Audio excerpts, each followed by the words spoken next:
This is Simon transparently awakening the heart of humanity as we see beyond the lies and open our eyes to realize this is our time to rise. Welcome everybody to Simon Transparently, another podcast for your ears, or if you're watching this on video, we hope you enjoy today's conversation.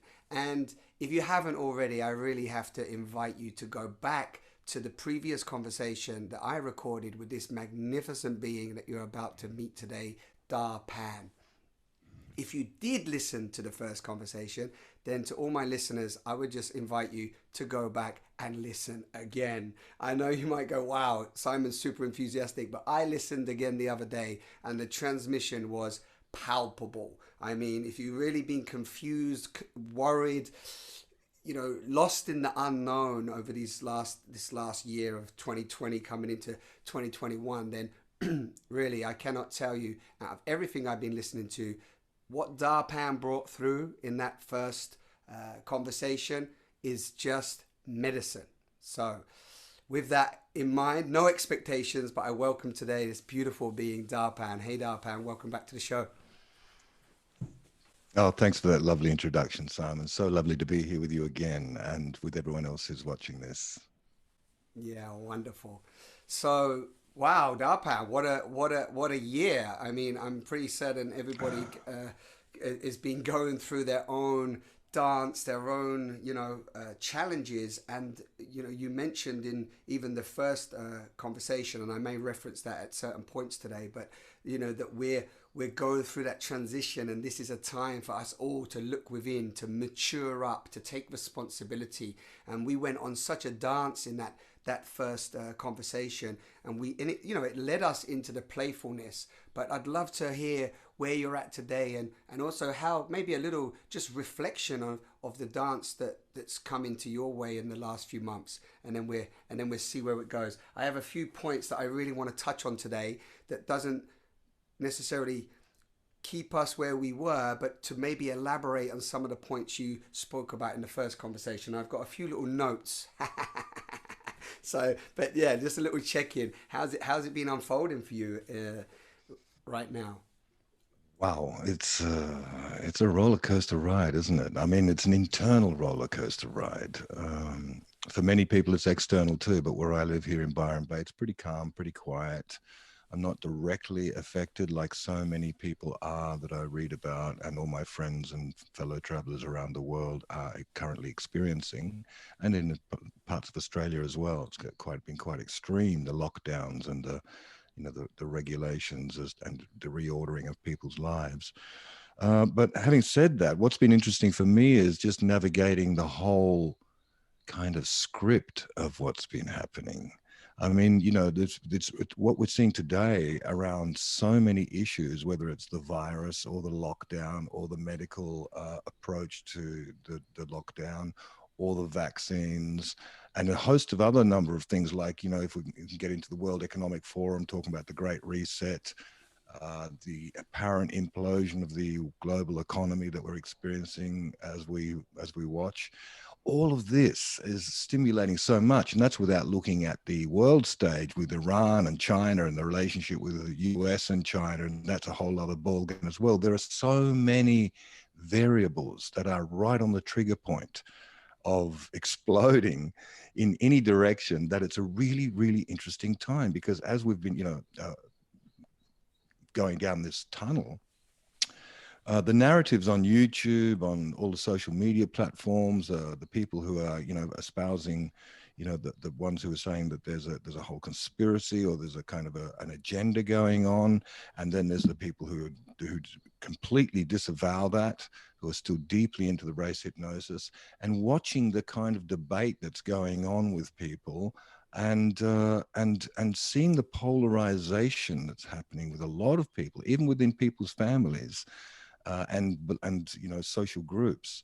There's this polarization of, do you agree or not? And what's happening? I don't, ever comment on it, because for me, it's very much a play of identity, like because everything is being shaken up in our world, everything.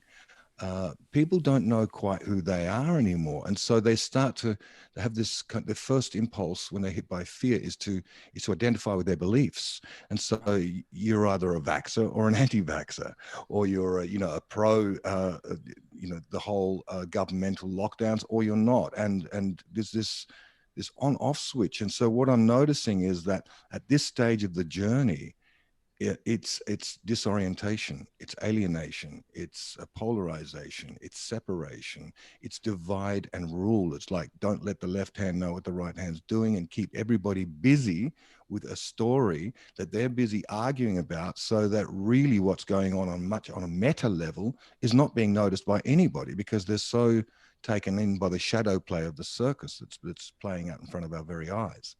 And the whole Trump thing, that was a perfect example in case.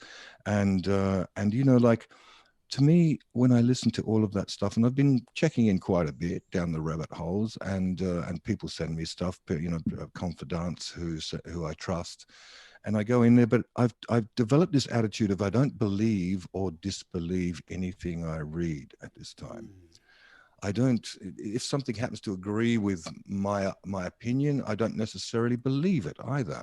I think we're in a stage of chapel perilous on this journey, in this mystery school that we're collectively traversing. We're deep in the cave at this stage, and we don't know what's true and what's not true. And what we're trying to do is to, as things are shaken up and our sense of identity gets shaken and it's dissolving, people are clinging to anything to try and define or accentuate who they think they are. And beliefs is the very first arena within which people do this, so that people identify with beliefs. All real rational argument goes out the window, because people identify with their beliefs, so that if you happen to disagree, they take that as a personal attack upon them and get very angry if you speak your truth.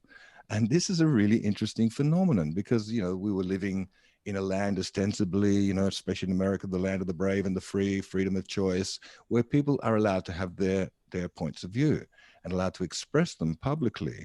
And if you disagree, that's fine. But in a democratic society, that's allowed. Well, even liberal people who I know who are really intelligent, are really falling down with this one, where people are so uncertain and in that fear, in the grip of fear and kind of a dread and uncertainty about the future, not knowing what's going to happen. And even they're trying to keep a lid on it in a kind of an obvious, rational way.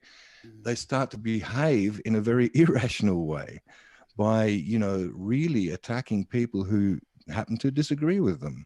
Or, the whole mask issue is a great case in point, where people start to get very self-righteous and very defensive and very aggressive, actually, about, if you don't want to wear a mask, then you're a threat to society, And if you really look at the kind of scientific research upon that, that's absolutely not the case.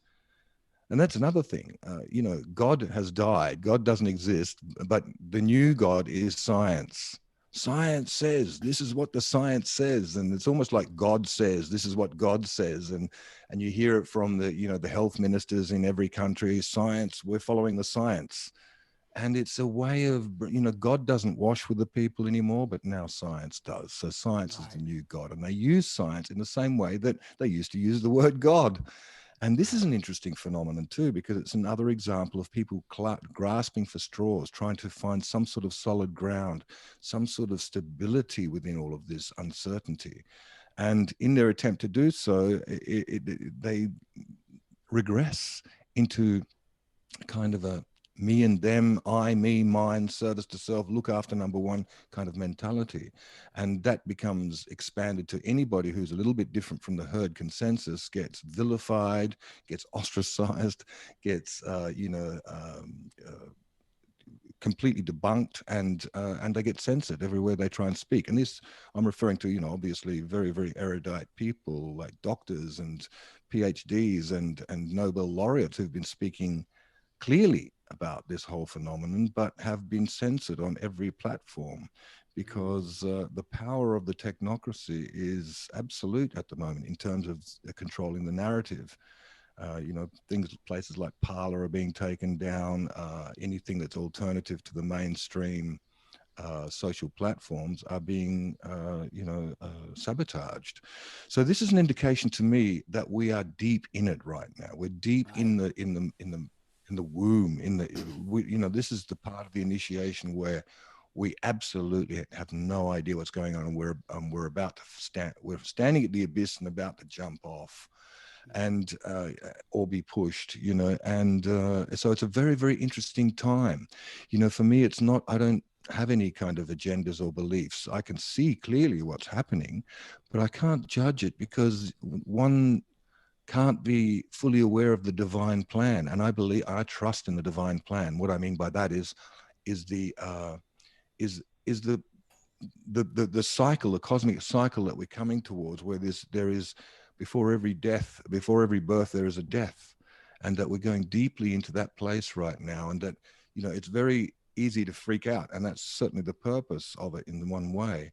But we've got to let go of that identity that wants to cling and hang on to who we thought we were, and absolutely have the trust in whatever way we can find to do that, to take that step into absolutely stepping into the unknown, and stepping into trust, and stepping into surrender. And I know that's going to be difficult for majority of the planet. It's certainly not on the cards for most people. And so I think that this whole virus thing is a big play for people to work out their karma, whatever your karma is. If there's still unresolved issues around power, around love, around security, now is the time when they're going to come up. Because a bit further down the track in this journey, this collective mystery school that we're in, those kind of energies are no longer, cannot come with you. They need to be dropped right now, and they can either be dropped willingly and gracefully, in which case all your stuff will come up very quickly, but you move through it very quickly, or you go kicking and screaming and clinging to the wall like a limpet, and and having a very, very intense and terrifying time of it. But that's not, without judging that is what's necessary for some people. I'm not saying that to be callous. I'm just saying that sometimes a feather can wake somebody up, and sometimes you need a Zen stick. And I think we're heading for some very big Zen sticks. I think it's funny because some people around me were going, "Oh, thank God 2020's over." And I said, well, hang on to your hat, let's see what 2021 brings, because I feel there are many more curved balls coming down the tunnel that will make the COVID story look like, a little blip, as Carl Exactly. Schwab puts it. Yeah. Yeah. Oh, Schwab. Don't get me Yeah, going on Schwab. Schwab. I know. Well, that's what he said, because he was warning us, or maybe telling us, that the next pandemic will not be a virus. It'll be a cyber attack. Have you seen that talk that he's given on the World Economic Yes. Forum around that? Yes. Yes. Where Yes. he's virtually promising that there's a cyber attack coming, where the whole grid will go down for a period of time. The banks may collapse, the currencies will collapse. And he said that the economic fallout from an event like that will make COVID look like a little blip. Right. Honestly, Exactly. that would be the dissolution of the world economy. And that would Right. throw the world into a chaos, particularly if there was a power outage for the planet. I mean, no internet, no connection, no communication. People would really freak. So I'm not saying that's what's happening, but he's certainly posited that as a possibility.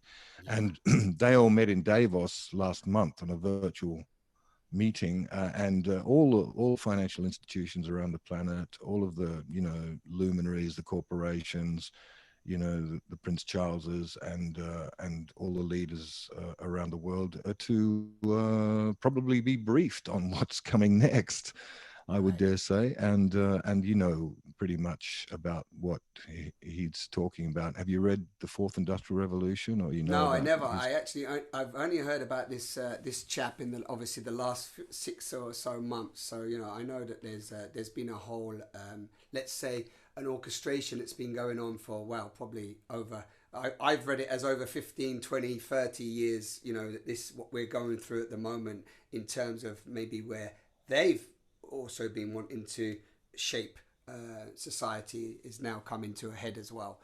So it's so many, like you said, there's so many Elements mixed in the mix. narratives. Yeah, there's so many Yeah. mixed narratives that what I've done actually since also speaking to you in the last year, I've just been going, well, 10 years ago, I started to watch a whole heap of different documentaries and looking at the way society functioned, looking at the way the monetary system functioned, looking at the way the police system functioned, understanding that these are corporations, these are, we've, clearly been locked in and agreed into certain states of acquiescence that if you'd have given me a choice when I was younger, I would have probably said no to. And then, so when you start to look at like the birth certificate, you start to look at all these, I call them now actually imprisonment documents, these these indoctrinations. Then The straw man. Yeah, the straw man. So what I'm seeing is right now is exactly what you speak about is, well, if we're in that unknown, which has always been unknown, and there's a divine playing out, for me, it's like if we stay, and you say it so beautiful, and I'm going to definitely reference some things today so we can dive in deeper for solutions, because people on the call, they can go on YouTube, they can hear all the dystopia glam, you can look at movies over the last sort of 20, 30 years and see dystopia everywhere. But the point is that if we tap into our sovereignty and we take full responsibility and prepare ourselves, as you so rightfully say, emotionally, mentally, spiritually, and physically, then if we're going to prepare ourselves from that place, what are we willing to actually change, and what are we willing to step into as ambassadors of some very different narratives that maybe are not being so spoken about in the mainstream, and definitely not spoken about in these groups of beings that you just described. I don't think that Prince Charles is stepping up going, well, I'm definitely feeling that I'm connected to my four beings and my chakras are aligned, and right now I can see how we can really come together and support the whole of humanity, because the collective whole is what I'm interested in, and where we're evolving so we can be more, I'm going to reference you, but we can be more coexistent and in a co-creative environment as opposed to domination and exploitation. I mean, if Schwab and everybody in that are sitting down speaking about that for the collective, then I'm all open to the collective consciousness evolving at rapid rates. Absolutely. Yeah. So I'd love us to I'm right with you. Yeah, totally. So I'd love you to talk a little bit about actually, this radical transformation. And you say it so beautifully. And for everybody listening, if you haven't listened to DarPan's recent transmission, as I call them, called A New Vision, I can only say that that's been, again, my medicine in these last 7 months. I listen to it regularly. And if we're talking about radical transformation, what does that really look like? And maybe you want to just, does that feel like we can kick off there a little bit, DarPan? No, lovely. What does that look like? Let's go with that. Yeah, because as you say, just to reiterate what you were saying, if the Schwab and the gang, the World Economic Forum and their cohorts were actually planning like a global government for the benefit of all beings and in service to the one and all, I'd be right there, right in it. He's saying, one of his memes is like, you'll own nothing, but you'll be happy. Well, that's great. I don't think there's the whole notion of ownership could be thrown out the window. I agree with that. But these people are privy to technology that is like 30 to 40 years in advance of what we know right now. Exactly. It's all there in the background, super secret, and they're ready to launch it with this whole new fourth industrial revolution that he talks about, the whole 5G/AI smart matrix and all the attendant, Internet of Things and all the rest of it. However, if it was that altruistic, I'd be right with it, because I don't think there's anything wrong with AI and the technology. I think technology is an evolutionary driver. It's actually, it's stretching us beyond ourselves, and I'm all for it. But I'm not all for just a cohort of a bunch of billionaires who decided they're the ones that are most worthy to steer or commandeer the fate of all of humanity. This I totally rebel against. This is completely off. If this wonderful technology, which is, they've had free energy for ages, but they've just been squeezing the petrochemical dollar to make the last possible dollars out of it before they introduce it. And this is in itself indicative of the service to self-consciousness that they espouse, that they embody. And this is the old paradigm. This is what's dying. And so these Exactly. people are aware that there's something moving, something moving. It's imperceptible right now, but they know Right. it's there and they know it's coming. And so they're working really hard, really fast. And you have to admire how efficient they are in laying down their agenda. It's incredible. They're very efficient. They've been planning it for a long time. But I still don't think that, consciousness is the wild card, the radical transformation of consciousness. And this is Right. something that cannot be controlled, no matter how many billions you've got, no matter how many armies you own, no matter, I think it was George Bernard Shaw who once said, no army in the world can stop an idea that comes into its own time. And I believe that the liberation of consciousness is an idea that is coming into its own time for a growing percentage of humans on this planet. Now, I know the majority are still fast asleep, but you only need critical mass. You only need 10 to 12% of people to be awake for the entire humanity. Just get it on the natch really quickly. So this is what we're all working towards.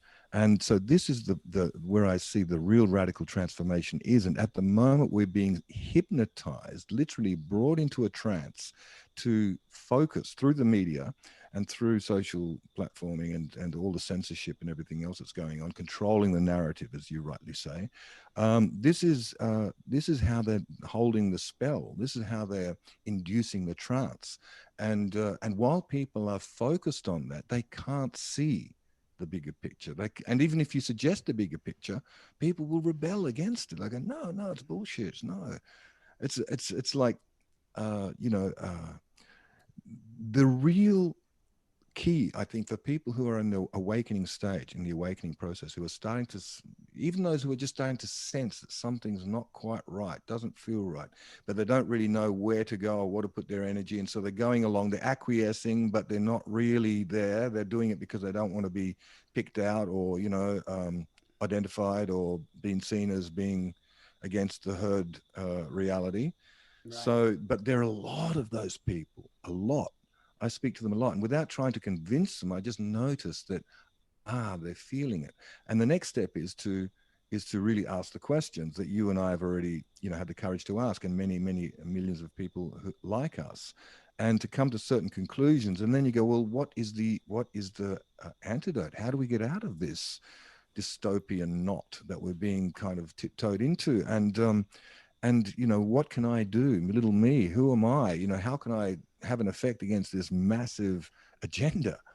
Right. And this is part of the hypnosis, that we are made to feel small, that we feel Exactly. disempowered, that we feel like we actually can't make a difference. This Right. is what the whole intent is intended by the narrative and by the whole drama that's being played out. But the truth is, it's just like in The Wizard of Oz. Do you remember when they were going along the yellow brick road and they finally get to the Oz and there's this big booming voice saying, whoa, and they're all like cowering, going, holy shit. And then one of them has the courage, I think it's the lion, or maybe it's Dorothy, opens the curtain behind, and they see this grizzly old man with a long beard, really weak and frail, with a big megaphone. And the whole spell, the Yeah. illusion has come undone. And Yeah. this is what we do. People are, with the whole humanity is under a spell. And as I say, even intelligent people who I know to be intelligent are under this spell. And so what it has to be happening is a dispelling process, and that can only happen inside. This is not a revolution like in the past. It's not going to be fought by guns and war and, weapons and strategies and armies. The war is already happening. People say, when's the Third World War happening? It's happening right It's now. We happening. are in Yeah. it. Well, Yeah. lockdown is actually a wartime situation. Of That's why how course it people were is. in the Second World War, and not Yes. even as extreme as it has been here. So This we is are in a house war, arrest. and This is the house war is on. arrest, right? This is house arrest That's right right. now. Absolutely. That's it. In plain words, call a spade a spade. It's house arrest. And people, this war is a war on consciousness. It's not a war for land. It's not a war for territory. It's a war on consciousness, on the monopoly of human consciousness. Yeah. And Let's let, this let, is let part of the let's let that technocratic. sink. Yeah. Let's let that sink for a minute, because I think this is so beautiful that you bring this up, because we hear this, and because this seems like, DarPan, such a far out woohoo thing, it's hard to really grasp. But the way you described the beginning about this, fear of losing our identification to the dense frequencies of matter, of identity, of persona, of me. Like when we see that is a frequency, we see it as a state of consciousness, right? That we've all been functioning in, and we move out of this matter perspective of thinking that a chair is a chair, a door is a door. I love what you just said there. This is a war on the consciousness of the multi-dimensional space that we can move into, right? That's what I just want us to just absorb that, because if people are listening can really let that sink in, that nobody can control your state of consciousness unless you let them, and that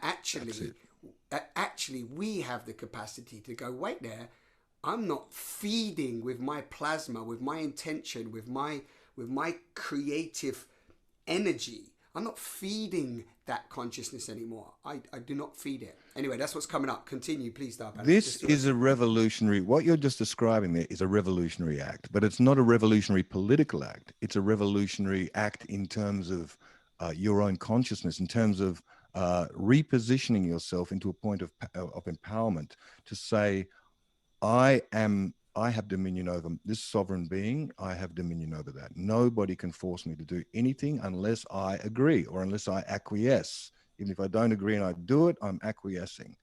We have this power to say simply no.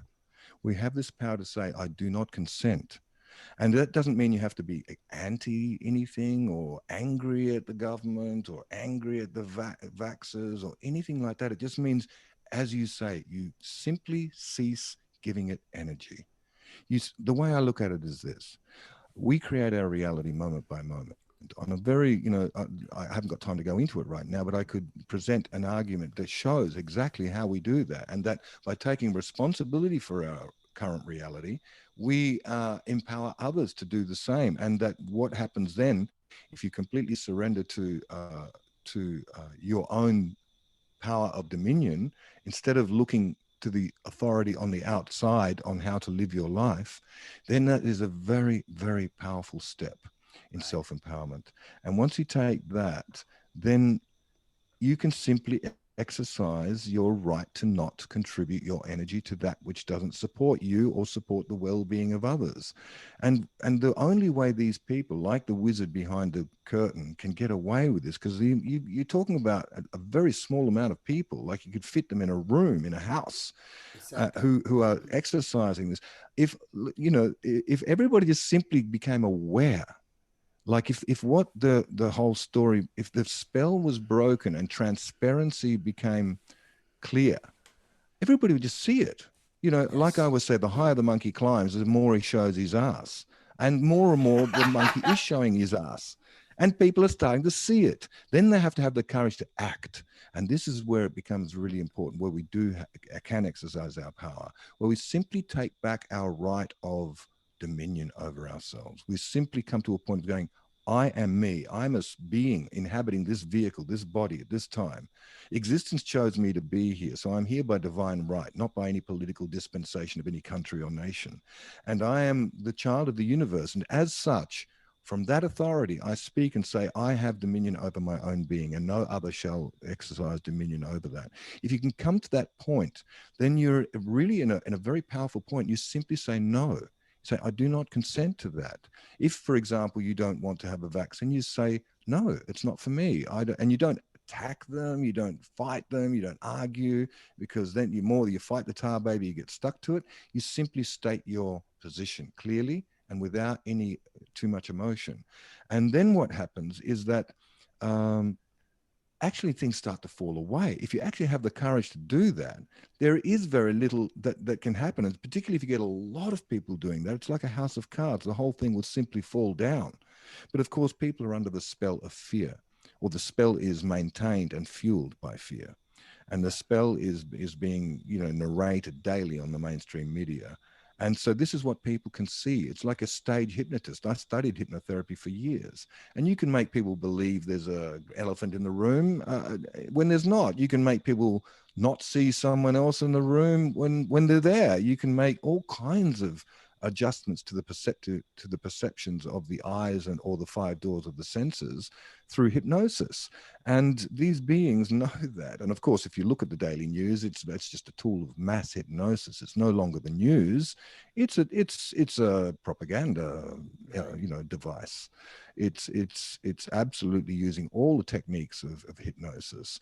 For example, even when you watch the news, you're being told something. Meanwhile, down below, there's a readout of something unrelated going on somewhere else in the world in the text. And of course, your mind can't help but read the text. So your left brain is being distracted whilst your right brain is completely open to receiving unadulterated, uncensored what is being told to you from the television. So that's a classic hypnotic trick. You distract, and that goes straight in faster to the subconscious, right? Because absolutely your brain is open, so therefore the program is actually quicker. Yeah. Yes, exactly. So the first step is to take away, is to see the spell. That's the first step. The second step, that's already is to empower oneself as a sovereign being, and to just simply stop giving energy to that which is not supporting you and your family or your community. And the next, because the true revolution is within. It's within every person.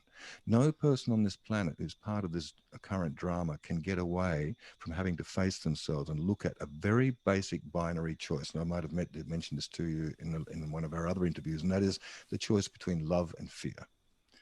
And every person is being confronted with this now, daily, every day. And of course, most people are responding to the fear as if it's real and buying it. And so therefore, they're giving away their human rights, their values, their normal, all the things they've cherished in life as being good, true, and worthwhile. They're giving it up. Why? Because they're afraid.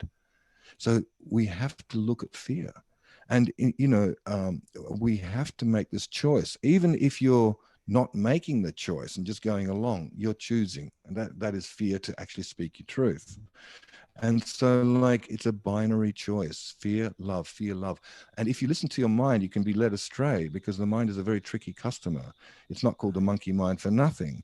It can convince you that you're choosing love when you're actually still choosing fear. So we don't listen to the mind. That's why I say I don't believe or disbelieve anything I read or hear or feel. I just tune into my intuition, and whatever, if it resonates, if it rings a bell, what I'm reading, then I take it on board, but only by that measurement, not just because I'm reading it.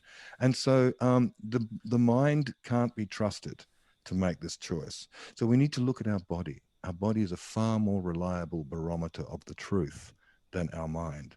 And, the body is more simple. It's connected to the subconscious mind. It's more like a child or like a sleeping giant. It's simple, but powerful, incredibly powerful.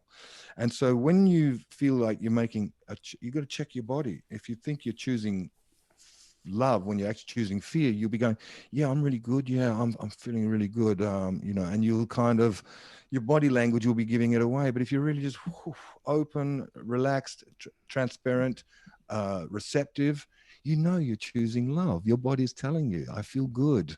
I feel open. I feel trusting. Therefore, I am choosing love in this moment. You can safely assume that you are. So we've got to check in with our bodies. And this is super important. Yeah, I want you to stay here for a little bit, because we did touch on this before, and this has popped up with a few people that I've met along the way. It's like, how do we tell the difference between intuition and just the mind thinking? And also, you just sort of described that, which is coming into the body.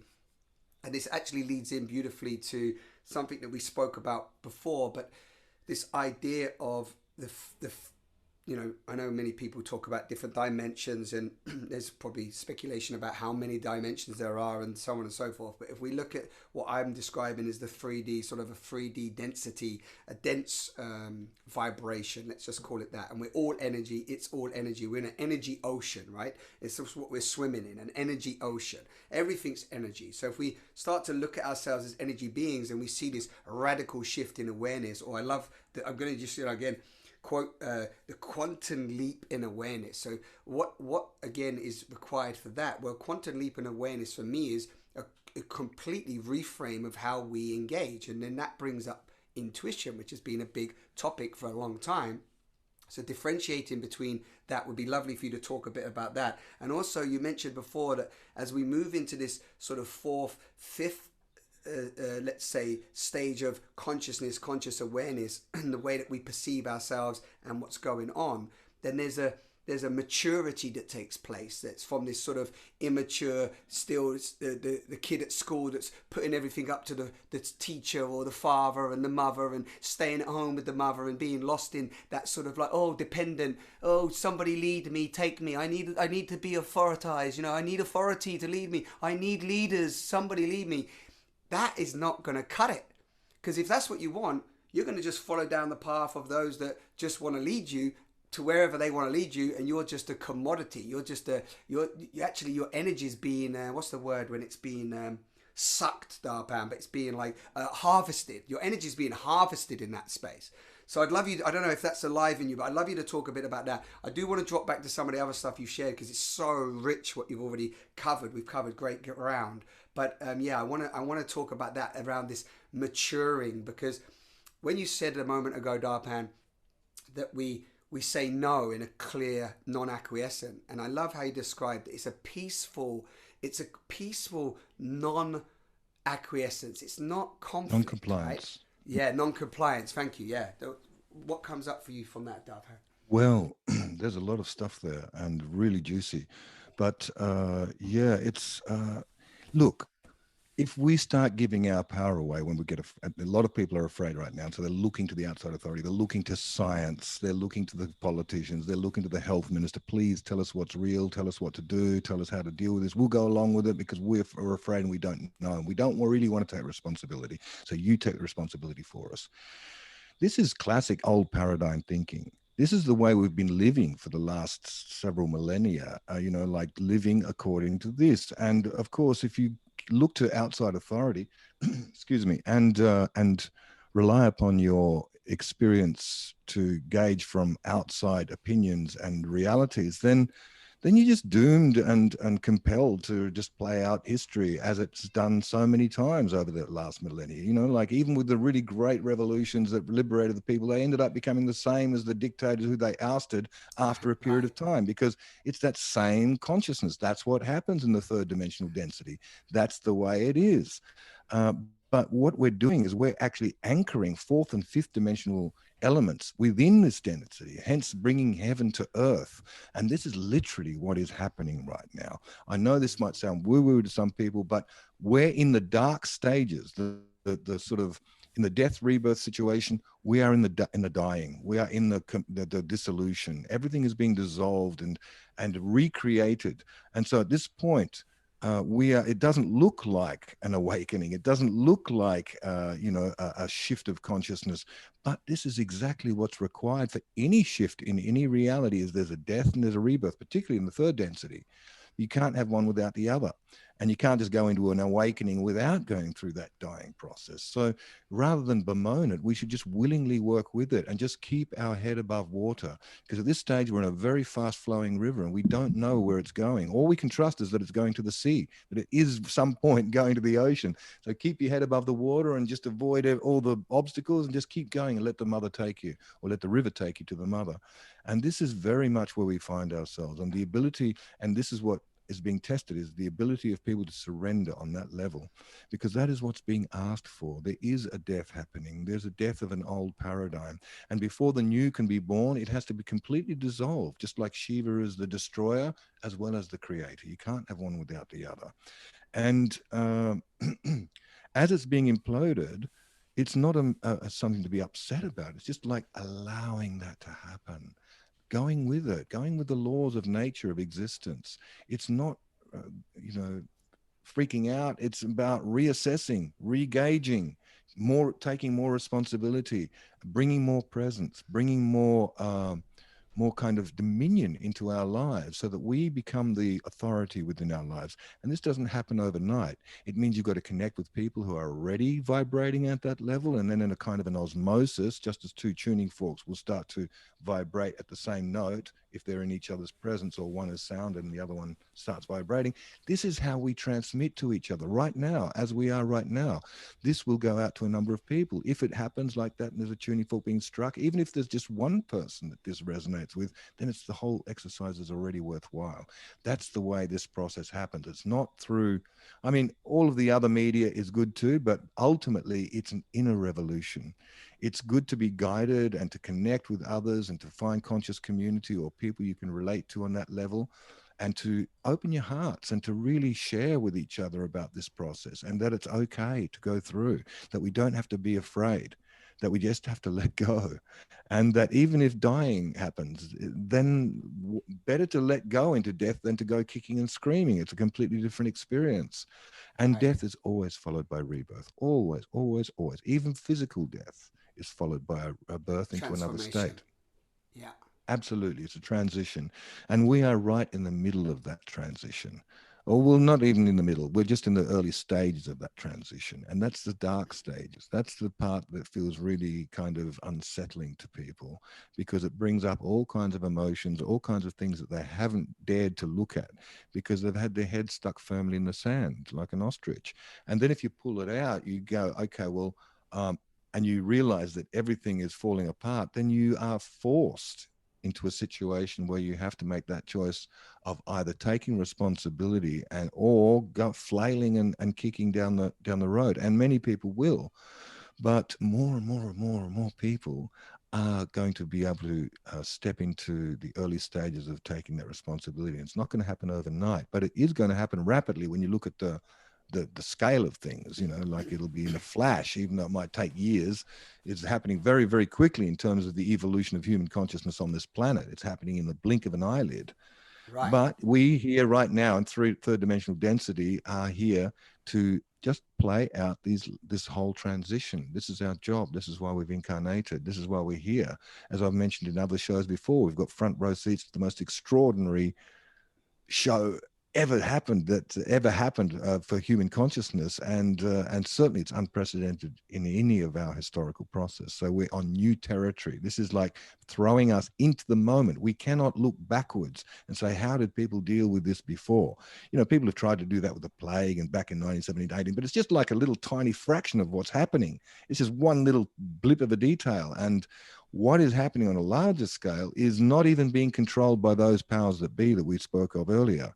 They are just going along and trying to take an opportunity, trying to capitalize, if you like, off this massive change that is happening on a cosmic level. And Right, and and so DarPan, can I the jump? point, I yeah, want to jump in there with that because it brings me back to the thing, and I'll tell you why. So this is a great point, right? So we talk about this maturity, we talk about this taking full responsibility for it all, and if we talk about or feel into this non-separation, so this idea of separation is also part of an illusion, right? This the yeah, ego identification tells us that I am what I own, I am what people think of me, I am I am separate from everybody else, and that this creates this idea, the identification of separation, right? So if we just drop in for a minute, because when we talk about these powers that be, or we speak about the billionaires, we know them. It's not even about they and them and no, us. The list is out there. We know who supposedly controls exactly. the government. We know who are the billionaires. We know whether it's Elon Who Musk, create whether the it's money Richard system? Branson, who created the money system. We know that. It's not about a big conspiracy talk. We just know them. So they're out No, there, and they're playing with life force energy, just like everybody else. They have big visions. They have lots of money. They have military support. They can put satellites in the sky. They're like you said, they already know about the free energy and the way that systems work. Hence why we've got, internet and everything else that's going on in the space stations and so on, which is kind of far out to even grasp if you're playing as the peasants outside the castle, right? We're just going along with whatever's happening. Now, if we bring in a more unity consciousness perspective, a more equality, a more owning our power, and then seeing everything that's outside of us as a direct mirror of what is going on inside of us. Now, Mm-hmm. I don't know how you interpret this, DarPan, but I'd love to know what comes up for you when I say that, because what's been coming up for Dara and I is this idea that everyone is literally not an idea, it's not something new, but this direct mirror. So as soon as I look at the Schwabs, or I look at the Charleses, or the Elon Musk, or the what's his name, the one that Bill Gates, if I look at them, and at times I've looked at them and I've been like, I don't trust these people. I don't trust them. It's like literally comes up in my body. Like it feels like I don't trust them. So I'm like, where don't I trust me right now? Where don't I trust that part that they're showing me inside of me? And where am I exercising that behavior inside of me and inside of my communities or around? And how can I take full responsibility of that and bring loving conscious awareness to that, so that dissolves within me and my frequency shifts? Does this make sense what I'm saying? Wow, Simon, that's it. On the nail, hit the nail right on the head. That's what I was working towards, and you've just beautifully introduced it, because that's what it's all about. It's about, I think the ones who are really awakening and are awake have had somewhere along the line this sense of oneness, whether it's come through meditation, through lovemaking, through sacred plants, through running, through dancing, whatever it is, whatever was the catalyst that induced that experience. Most people who are waking up have had that experience where they realize, fuck, all is one. Everything is one. I'm connected to everything. I'm a point of sentience, and yet that point of sentience contains it all. And I'm in it, and it is in me. In fact, I am it. And therefore, that anything that emanates from me is part, or everything I experience is actually part of myself. Everything is an extrapolation of my own consciousness. And when I say mine, I don't mean DARPan. I mean consciousness. I mean the one, the consciousness. And if you've had that experience, and once you realize, as Chief Seattle says, whatever you do to the web affects you. However you affect the web. Remember, Chief Seattle had that beautiful poem about like all. No, I don't know it. Tell me. I don't know it. No. Oh man, look it up. Chief Seattle. He was one of the great Indian chiefs who did this poem where he talks about, I think it's called The Web of Life. You can look it up later on, and it's just a stunning poem which absolutely lays out poetically this state of consciousness that we call unity or non-dual awareness. And if you've been imbued with that experience, however that has happened, then from that point on, life changes, because up until that experience, we have thought that there are bits and pieces, and that, that the way the world works, you can pull it apart, put it back together, and this affects that. And then there's all these different regions that come together and create that. And we saw it in a sort of a machine-like way, and that we were separate from it, that we were somehow had our, were not part of that, that there was an other and there was a self. And this is the classic dual awareness. And for people to really wake up, this feeling of oneness is exactly what is the experience that is needed. And sometimes those feelings of oneness can come after an intense ordeal. That's why, Red Indians would set themselves all kinds of ordeals, like burials up to the head, or, fasting for 4 days, or being hung by hooks, mainly because they didn't have sacred plants. I mean, you had to torture the body to get into those states of consciousness. But those states of consciousness were so valued that they would do that. They would torture themselves in order to get to those experiences. Because once you have that experience, then you get what's called wisdom, not knowledge. Knowledge is something you've accumulated, reading books, other people's opinions, other ideas, concepts, beliefs, whatever, and you take them on board and you suddenly become very knowledgeable about information. Well, that's not what I'm talking about. I'm talking about an inner experience that is anybody can experience, whether it's a child or a monk or a beggar or a pauper or a king, whoever. It's not limited to any kind of social or racial or, ethnic kind of like categorization. It is something that is universal to all beings, all human beings. And where this whole new paradigm shift is taking place is exactly in that arena, is that it's the implosion of the old dualistic system of this and that, up and down, right and wrong, good and evil, and all the attendant sort of ramifications from those polarities, into an experience of absolute dissolving into going beyond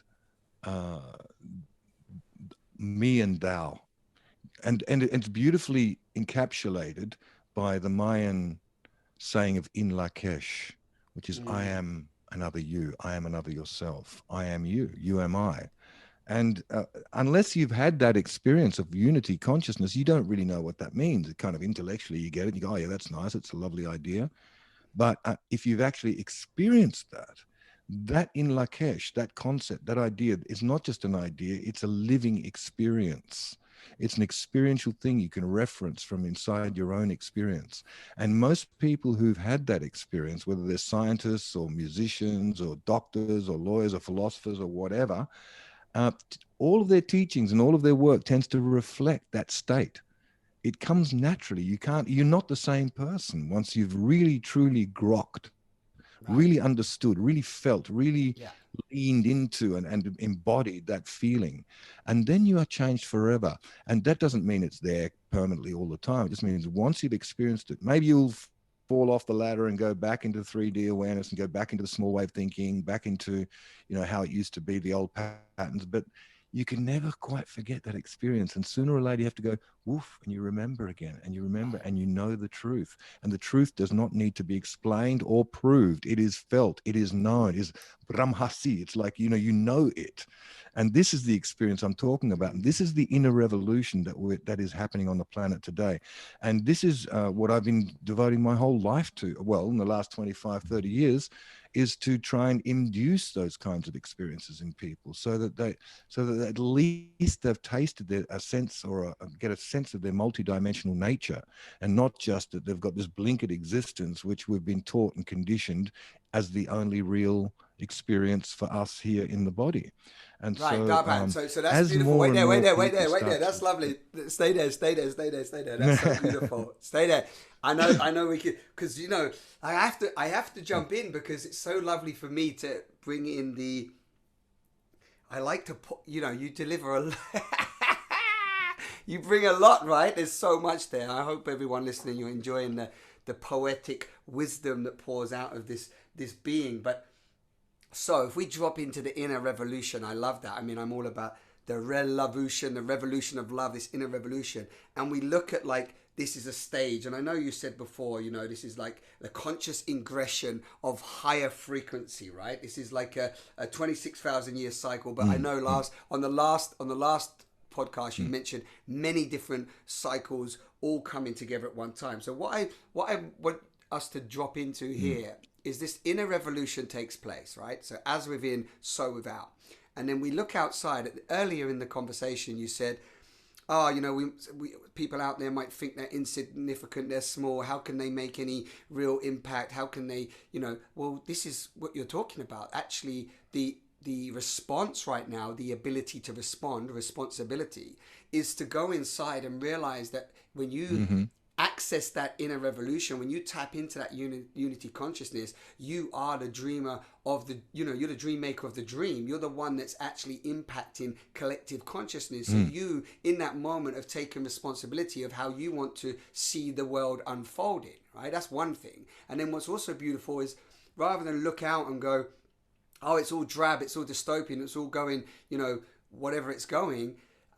I don't know how you see it, DarPan, but I see that those that have chosen to open or that are awakening to this, what we're talking about today, then do you see it as like there's that soaring ripple effect of awakening that's really unfolding right now, and that density, that sort of, inequality, that in the aspect of the shadow or the fear that doesn't want to include, that's scared of death, that's worried about ownership and what is it? I'm going to just reference this again, just for the domination, the exploitation.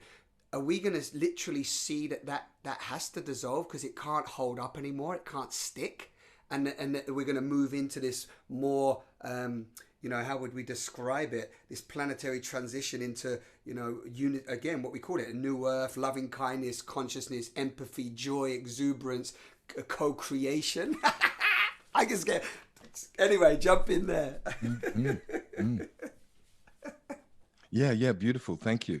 Yeah, it is a personal revolution, and it's not a matter of like it's going to just woof happen. It's like it's a wake up call for humanity. It's going to happen in a very tumultuous, but you know, as existence stands, it's not unkind or cruel. Even when a tsunami wipes out 300,000 people, it's not nature being cruel. It's just nature knowing that death doesn't exist, and it's just done that as part of the processes of birth, death, and transitioning on this planet. It's happening all the time in the cosmos. Planets are being born and died and explode every moment.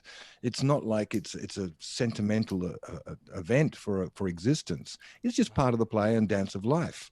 And so if it is that, you know, say, you know, millions or even billions of people die, then, you know, who can say if that's a good or a bad thing?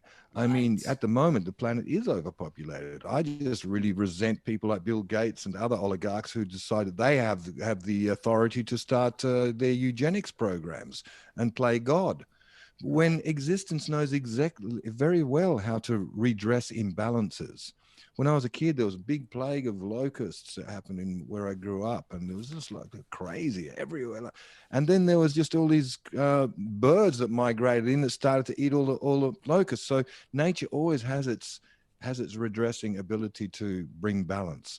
So what we're going into today is a sorting out by frequency. One thing though, before you jump into this, and what you just said about Bill Gates and the eugenics program, and this idea that these individuals can take the power into their hands and wipe out species, right? So just as you were saying that, it popped up. So can we not see? Is there not a way to see him as existence, even though we may not like him? And can we not see him as existence, as he's actually playing that role?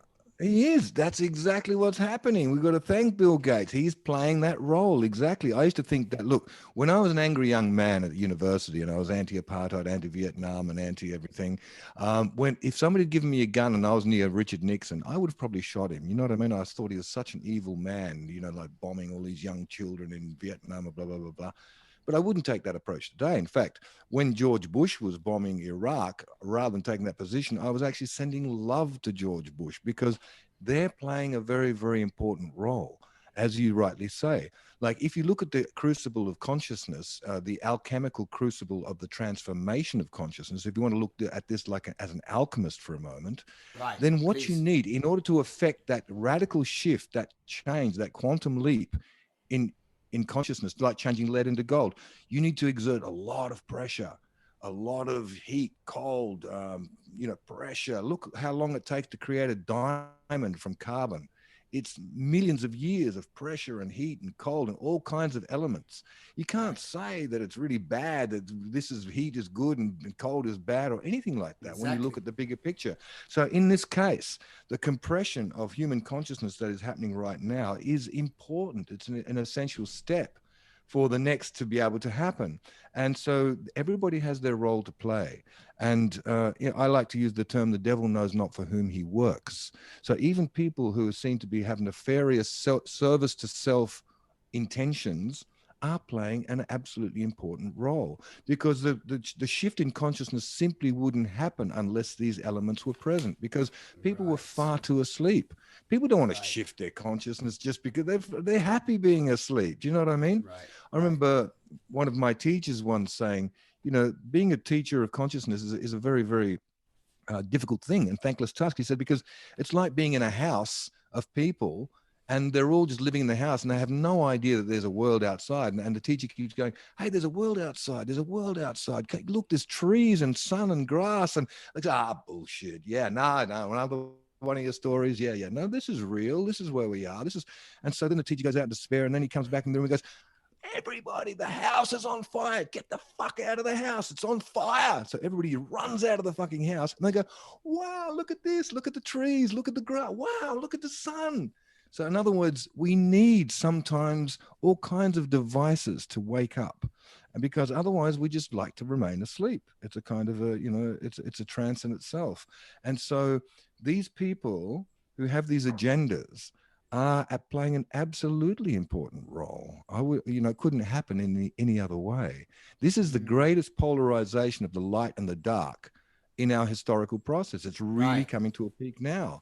And this polarization is not there to try and defeat each other or neutralize each other. It's the energy of that is going to push us, propel us into something which bridges that polarity gap into unity consciousness, into non-dual awareness, into experiences that we were speaking of earlier, where we know that we are connected to all things and that all is one. Even though you're separate and I'm looking at you in a Zoom call somewhere else in the world, we are one at essence. It's like if you had a piece of paper and put 4 holes in it and you just put, saw my fingers there, you'd think they look separate, but then you take it away and of course the whole palm is there. So in a certain sense, we're being blocked by this illusion of this piece of paper that makes it look like this dimension is the only one that's there.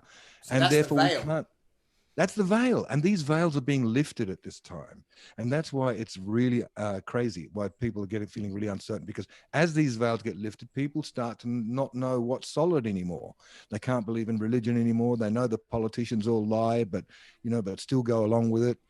They know that the system is corrupt. They know that, the whole medical system is they know many things, but rather than look at that, they will accept it, because in order to look at it, if they even look at one thing, then they have to look at everything. And this is what people are afraid of, because if you take responsibility for one thing, then you've got to naturally take responsibility for it all. And better and easier not to take responsibility for any of it and just tell me how it is, and then I'll appropriately react and abreact according to that. And that's called a place of disempowerment. That's called a place of acquiescence. It's called a place of diminishing oneself to a very low level of vibration of frequency. And that's served us up until now. In a certain sense, we've been kids in our nappies, growing up through our evolutionary process. And now it's time to take the nappies off, to take responsibility for our own backyard and not shit in it everywhere just because we want someone else to clean it up, maybe our children or the children's children. And just take responsibility as being conscious custodians of this incredibly beautiful jewel flung somewhere in the far reaches of the Milky Way. Like it's this incredible denizen of life that is actually going through an immense change. And the change is not just in us human beings, it is happening to the whole planet itself. It's like Gaia is going through puberty. You remember what it was like in puberty when we all got our emotions got all churned up and we didn't believe our parents anymore, and trying to desperately find a new sense of identity who could relate to the world and from not the child anymore, but not really knowing where it is, and getting upset and very, very sensitive, and pimples come out in your skin and all kinds of emotions. Well, if you look at the planet, isn't the planet going through that now, like collectively? I mean, look, what's weather? Weather is emotions. What's everybody talking about? Climate change. It's all about weather. It's about the emotional nature coming up. What's the pimples? It's like volcanoes are going off everywhere at the moment. If you actually go on the volcano page, it's ridiculous. They don't even get reported anymore. So many are going off. And there are all kinds of changes in the world's electromagnetic systems.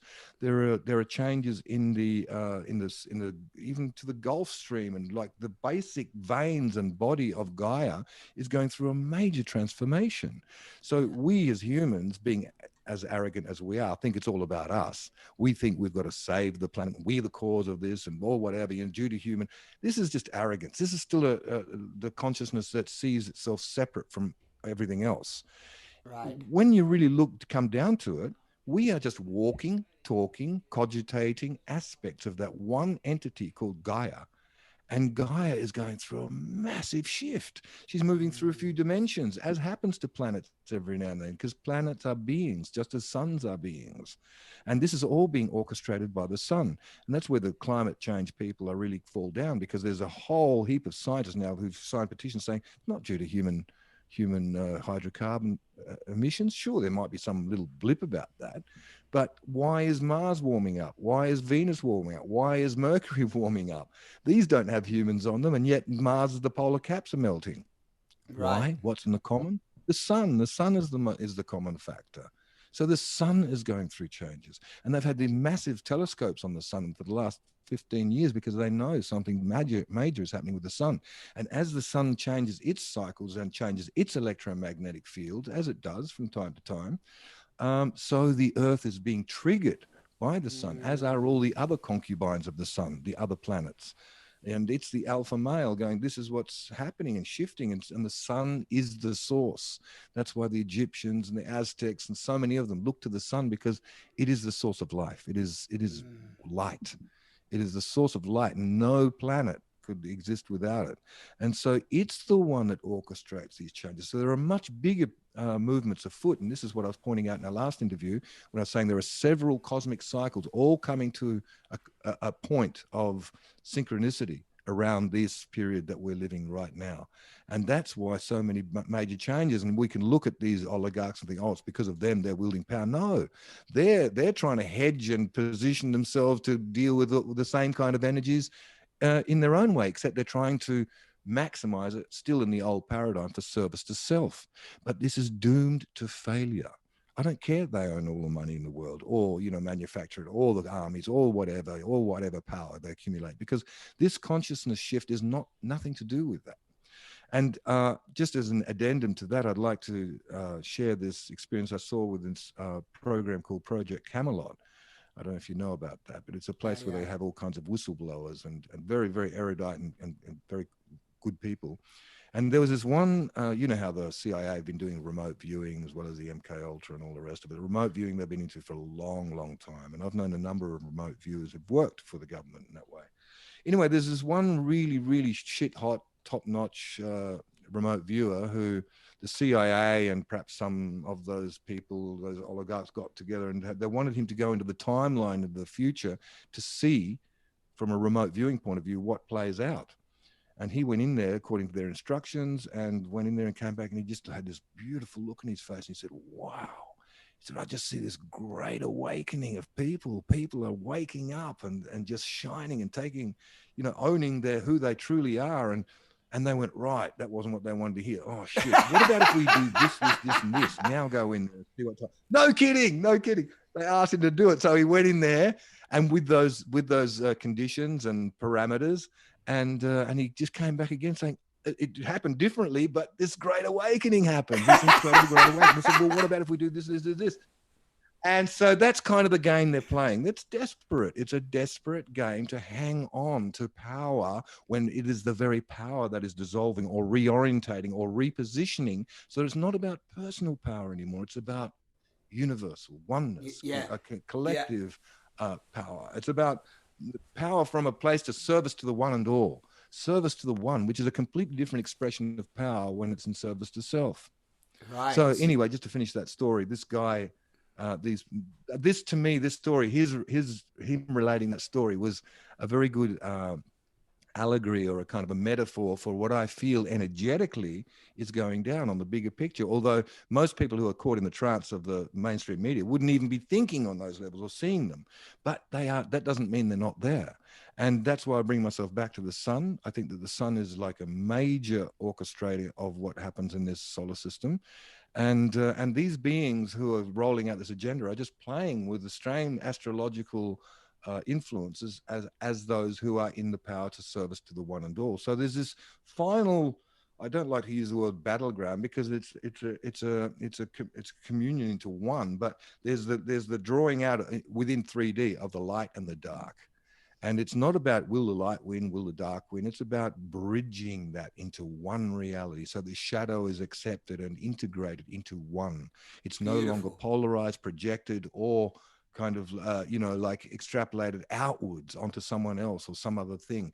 And once somebody has had truly had that deep experience in themselves for their own, on their own authority, their own experience of that sense of oneness, then you could no harm hurt someone or try and take advantage of somebody or cause them any kind of like ill or feeling or anything than you would do to yourself, because you know that everything is an extrapolation of your own consciousness. And if there's something there that you don't like, then as you so beautifully expressed earlier, and I think that process you spoke about is so valuable, and people should take that home, that kind of idea, is you just use whatever seems to be abrasive in the outside screen of your experience to just bring that in and see where that is reflected within oneself. And if you can just tweak the software within you, then suddenly presto levaci, it all changes on the outside, rather than tinkering with the nuts and bolts of a perceived outside reality, which is arduous and ultimately futile. Right, beautiful. Yeah, so this is what I mean about the inner revolution. Yeah, yeah, but and it is a one thing. It's happening on all levels. Yeah. Yeah, it's lovely, Yeah. and yeah, it's so rich, so rich. I mean, yeah, we can just start to laugh because this is the play. Actually, what I'm hearing as you speak is the play of existence. So it's the play. Recapping. It's the leela.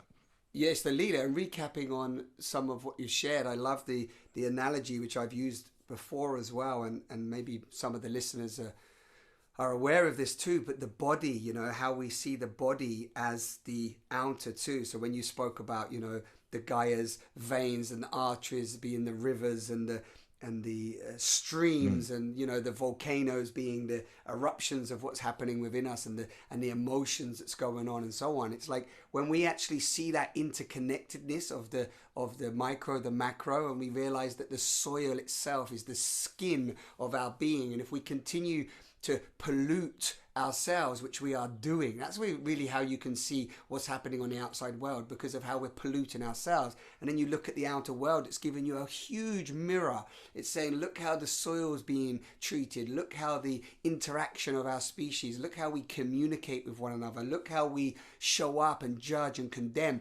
If we see that and go, wow, that's inside me, let me purify that, let me refine that, let me take full responsibility, let me come back to self-empowerment and find that inner peace.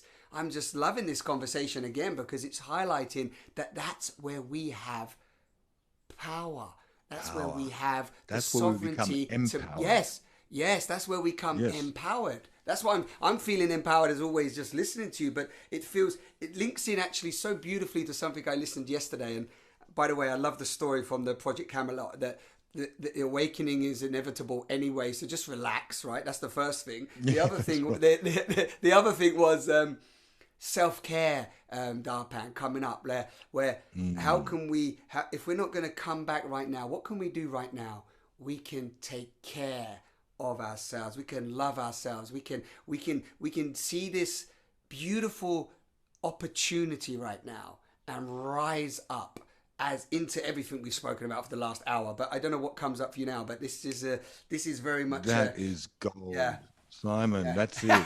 That's beautiful. That's the cherry on the cake, because I tell you, self-love is what is going to create this inner revolution. And as we come to realize that a lot of what that we perceived as reality as an illusion is actually a manufactured illusion through our conditioning process, and that as we come back to our original face by consciously stopping to give energy to that which we know is actually not serving myself or any of the community, and then having the courage to actually just stand in our truth and be transparent. And this is a very powerful word. I'm so happy you use this word a lot. And, you know, in transparency and honesty, that's all, you know, it's like showing up. And in showing up and allowing ourselves to be seen, that in itself is an act of love, but to nourish and to care for ourselves, because we've been taught to put ourselves last. And, you know, the one I've been working with, you know, counseling and therapy for, 40 years. And the one constant thing that you face all the time, I'd say 95% of most people's issues stem down to self-worth. Right. All comes down to where you don't love yourself, where you're putting yourself down, where you're judging yourself. Not enough. And these are all old voices that come back from the past, whether it's our parents or our teachers or the system or the policeman or the magistrate, whoever. And and we've taken on these characters inside of our own head, and now we're our own policemen. We're our own guards. We're our own, we're in the jail, and we're also the jailer. This is the Right. diabolical trick of what happens with ego imprisonment. But when you liberate yourself from that ego imprisonment by being aware that I am all, I am it. And when I'm saying that, I'm not big noting going, I'm great, I'm fantastic. I'm just simply saying all is connected, all is one. And that same animating force that animates the tree or the flower or the goanna is animating me too. And in that Exactly. sense, we all share this one immanent living force, which we call Yes. life. And Yes. and as we embrace that, it gives us power. It makes us feel worthwhile. It is immediately validating. And this is what, to get out of self-worth, one needs to find validation. That's why so many people are coming together in circles all over the planet. I mean, you never read about this in the mainstream news, but all over the Exactly. planet there are people coming together and also connecting and validating each other in their new perceptions and their new awareness of what could Right, be that's really called key. reality. That's really key. That's really key. I love that. Let's just highlight that. Let's stop and pause there for one moment, because that's beautiful. I love it. I've written it down. We validate each other in that new perception of who we truly are. That is just, that's juicy for me. And because, we hear a lot of talk about self-love and so on, but how you just broke that down is where you don't see that in the news. You imagine if everybody stood up right now and the ones in the mainstream said, right, so what we're going to do, we're just going to love ourselves more today. What's your personal practice to love yourself? Don't worry about needing to go to work. We've got the energy system sorted out with the free energy. Now we're going to focus on coming together, collaborating, and boosting each other up into the magnificent divine beings that we know ourselves to be. But anyway. This is how, when this happens, when we come to that stage, the world happening will be now. transformed into a place of such abundance. It's happening now. That's right. It is. And that's the experience of it. But the abundance beyond our wildest beliefs and imaginings can become the norm when we open up to our multidimensional nature and our innate creativity and our ability to create reality moment by moment. And if we're aware that we're doing that, then of course we're going to make the best choices. Because what kind of a Yes. reality do we want to manifest? Let's look at that. You mean I could really manifest a reality that I could imagine and feel and want and embody? Yes. The exciting answer is yes, you can. And of course, that's a question nobody would have dared to really think about, because it seemed that reality was all out there. And who am I, this little tiny little creature amongst, So this is what's changing. It's the perspective. It's a new perspective. It's a re-identification from the small I to the larger I. Some people call it your higher self. Some people call it, the divine, the celestial, whatever you want to call it. I call it non-dual awareness. I call it the grid of consciousness. It's the unity field of unity consciousness, and this is a good way I find to explain it. And then once you identify yourself as that, you immediately open the conduit for much, much, much, much more breadth and spectrum of experience than what we've previously been experiencing. It's literally like getting out of jail. It's literally like that metaphor of the people who are living in the house or in Plato's cave, and they Yes. finally get tricked into going outside and going, wow, it's that kind of awakening. It's on Exactly. that kind of scale. And it's a sorting by frequency, because on the planet today, as I said, we have this polarization, and some will will opt not to go there. Some will, go, I don't really want to go for this new, I mean, I'm not talking, I'm just playing it out in Yeah. words. It wouldn't be so much in words, but by energy. I don't want to be a part of this new world. So they will simply leave the planet and find another school, as this planet has been, another planet where one can explore duality and learn and grow. But many, there's a significant proportion of humanity who are ready to make that quantum leap beyond the dual awareness into non-dual awareness.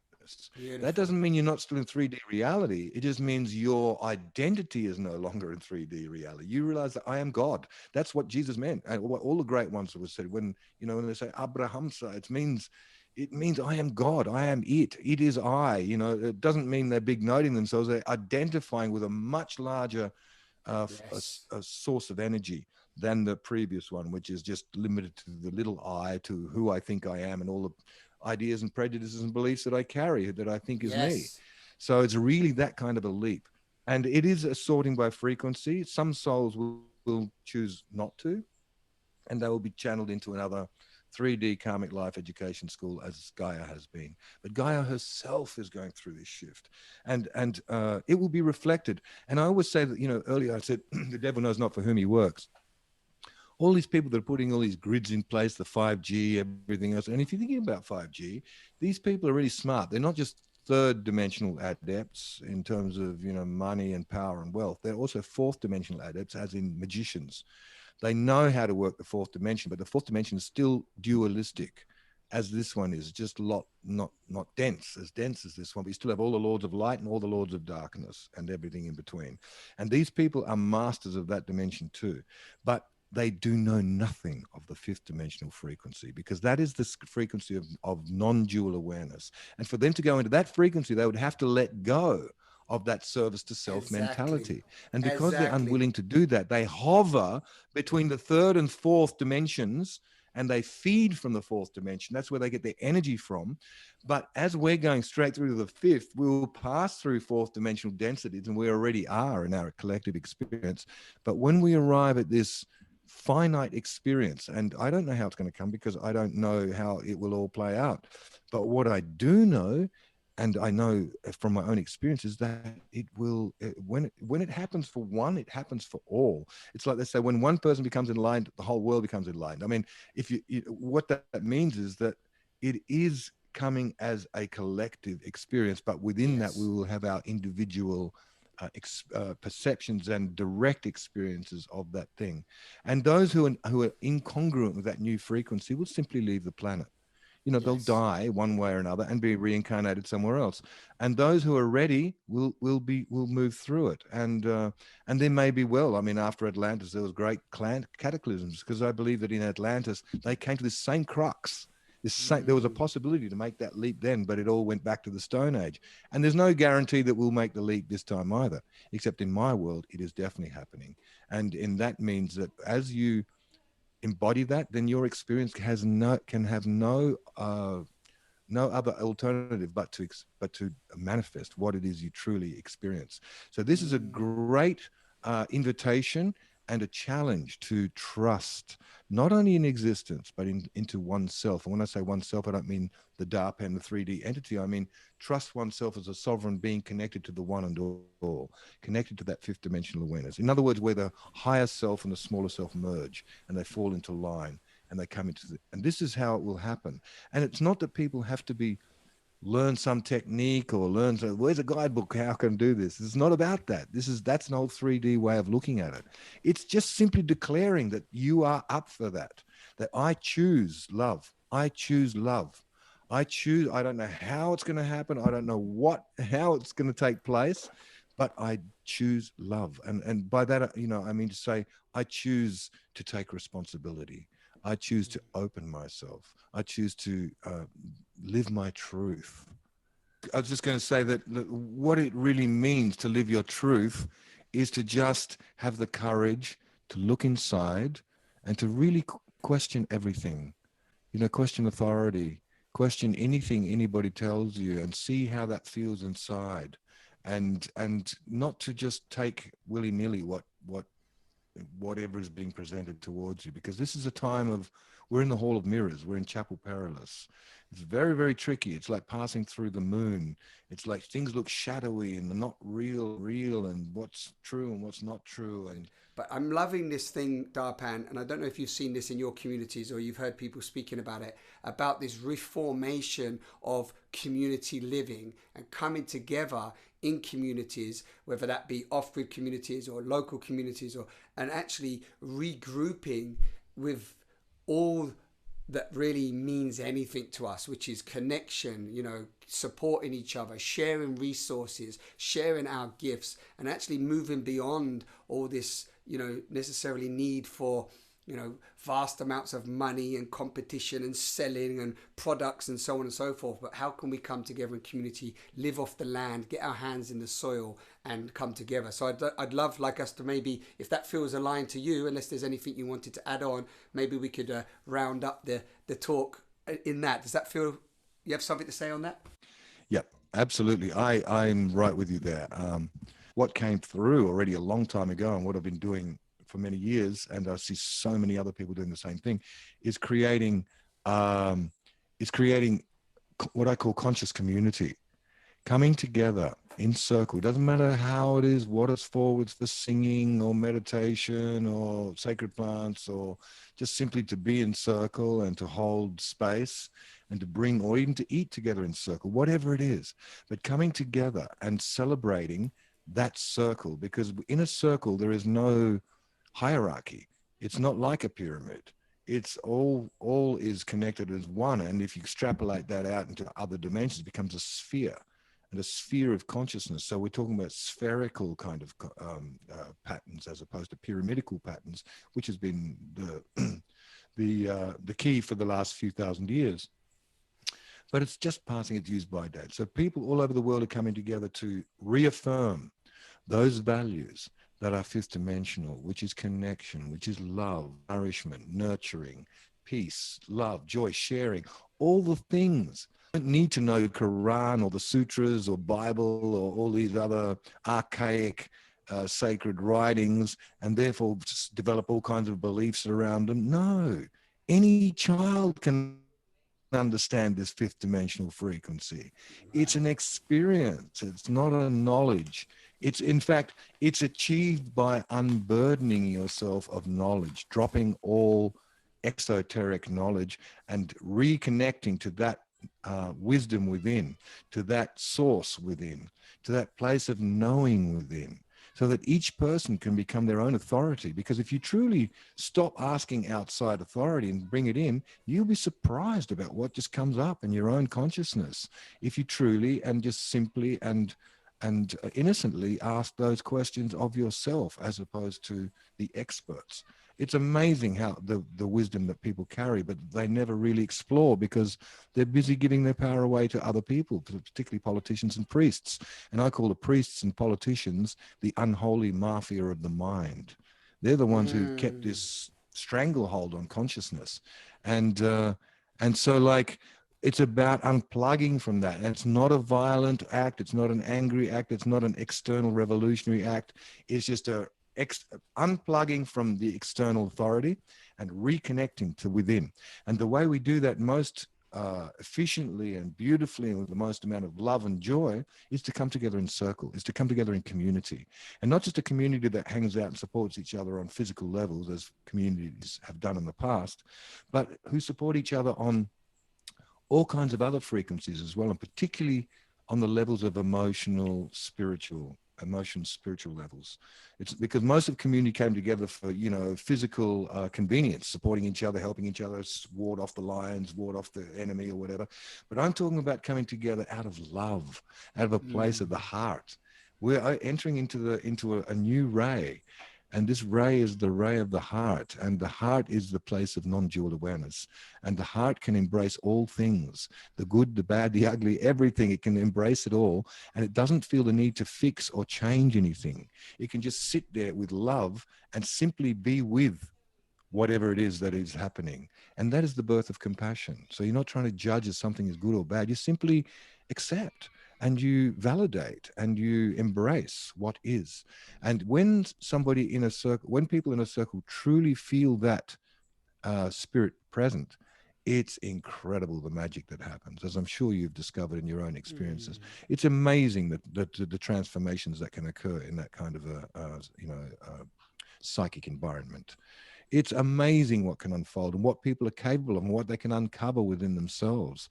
It's incredible to watch people open up in that way. It's just a joy. And, you know, I'm very grateful that I am, financially rewarded for what I do around the planet, and that it greases the wheels of my existence.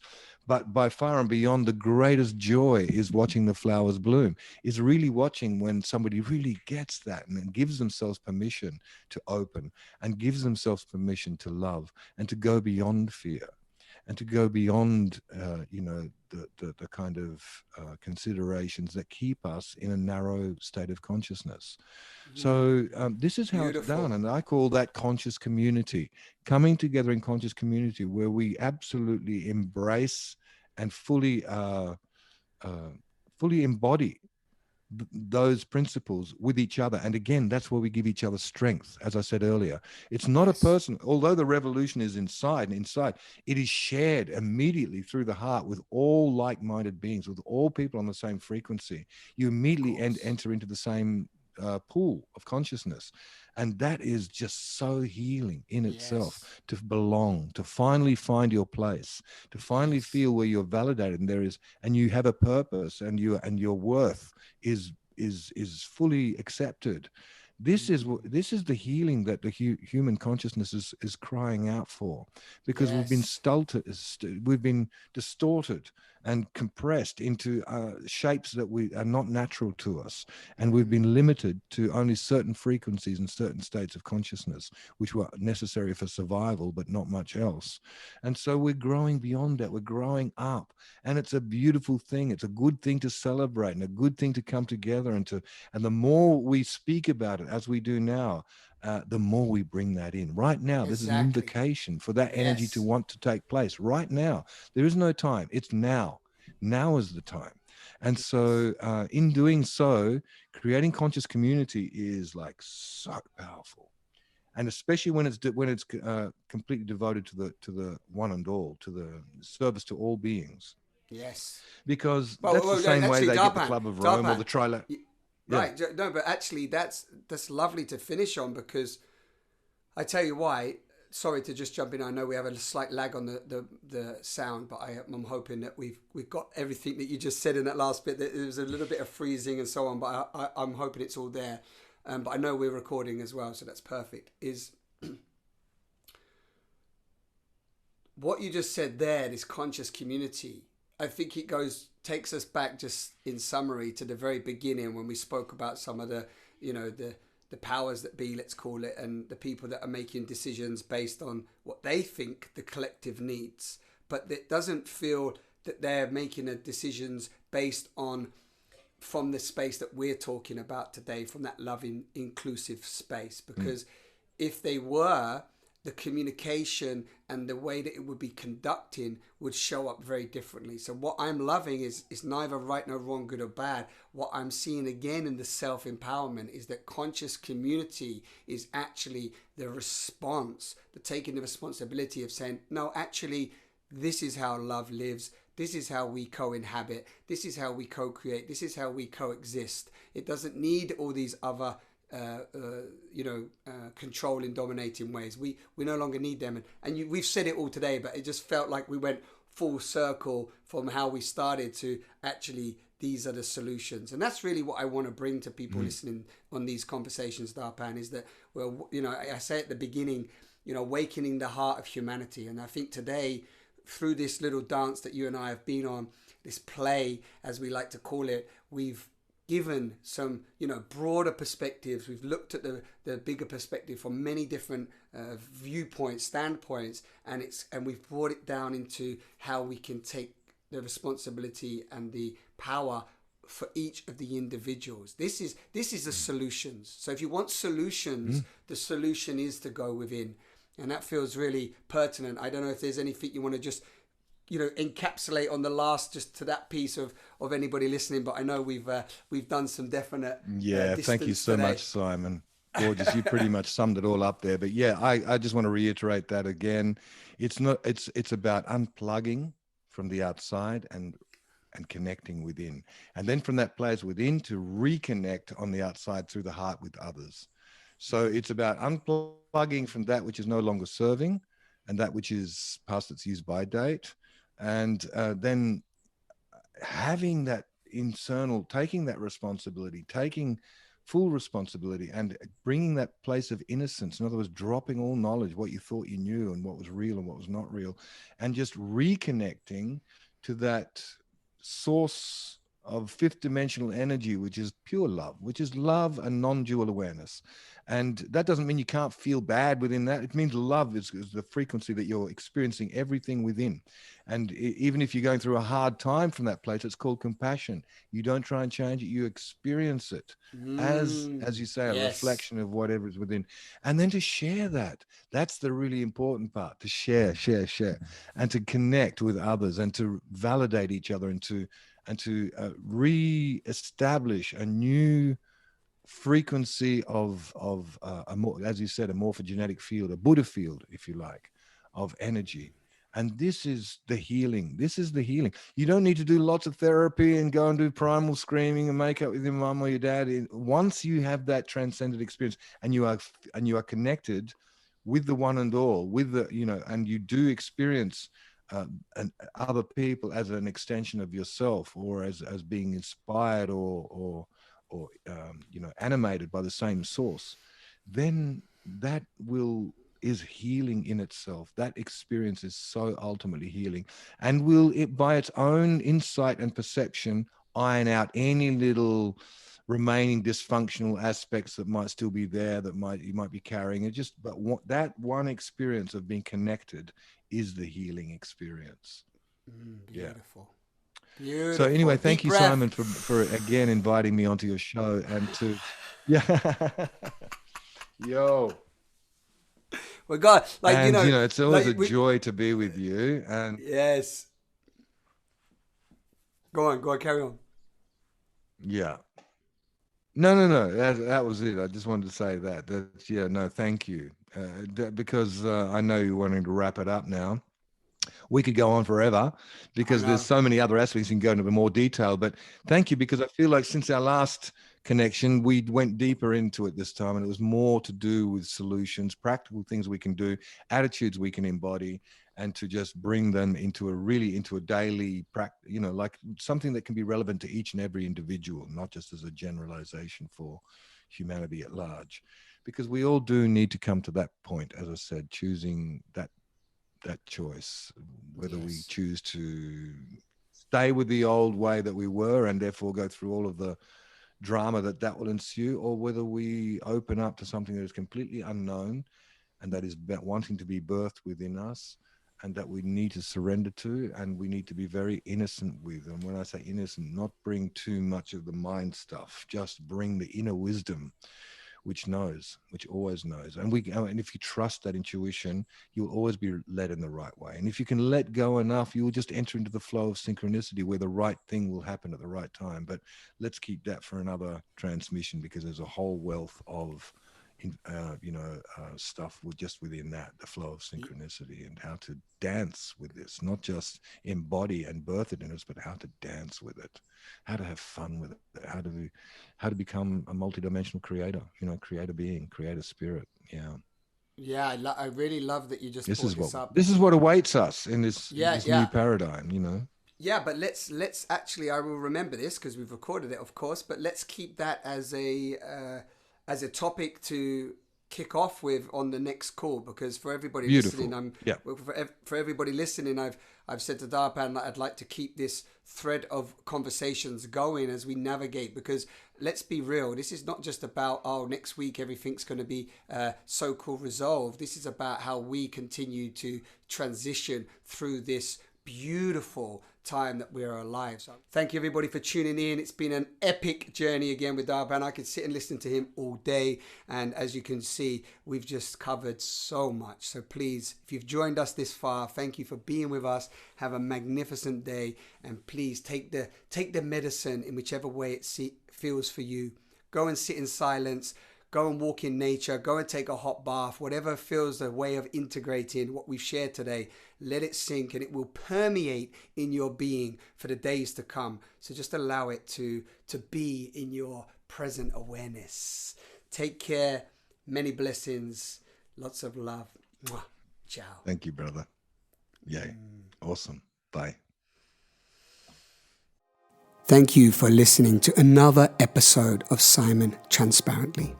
This podcast is a call to action, a call into sovereignty, a call to speak our truth and love ourselves fiercely, and for us all to rise up together as love. If you are resonating with my offerings, you can support me by becoming a patron, for which I would be deeply grateful. And you can access more of my content at simontransparently.com. You can also join our online community at thebelovedtribe.com.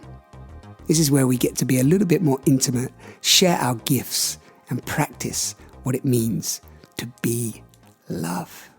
This is our time to rise.